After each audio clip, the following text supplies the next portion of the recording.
Alright, so kumusta mga kaibigan? It's me, Teacher Kevin PH, and we're back with another video.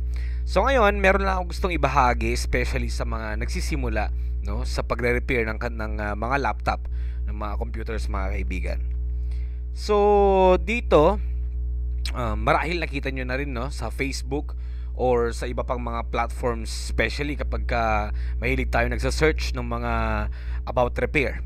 Na yung isang laptop bakit nag-no display na or hindi na umandar pagkatapos ma-upgrade, magpalit ng components such as sa keyboard, sa LCD screen, SSD upgrade man yan. Pagkatapos ng upgrade or pagkatapos magpalit ng pyesa, bigla na lang siya nag-no display.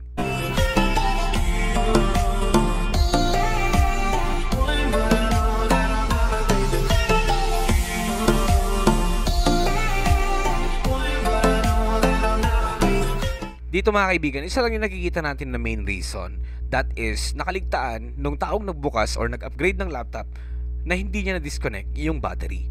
Why is it important, mga kaibigan, para sa mga computer technicians na dapat alam to? Hindi yung, for example, magpapalit ka ng LCD, didikwatin mo na lang dito, salpak LCD na. Hindi yung maglalagay ka ng SSD, especially ng M.2 na connected mismo sa board, mga kaibigan, bigla ka na lang isasalpak mo na lang. Hindi yung basta-basta ka na lang hahawak-hawak sa motherboard ng laptop. Hindi pwede yun mga kaibigan. Magkakaroon talaga ng short circuit dyan. Okay, always remember this one. Bago kayo maghawak sa mga components ng laptop na inaayos natin mga kaibigan, always disconnect the battery. Sa truth lang tayo, removing the battery eliminates the risk of electric shock and prevents any electrical current from flowing through the laptop's components while you are working on it. Very important dito na pwede kayong gumamit ng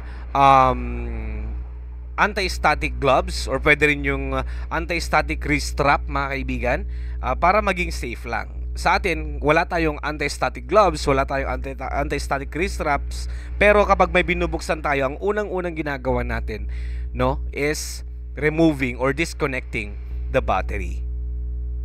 This reduces the likelihood of short-circuiting or damaging sensitive components, including the new RAM modules and the motherboard. Ganun lang kasimple yung sagot doon, mga kaibigan. Thank you for watching.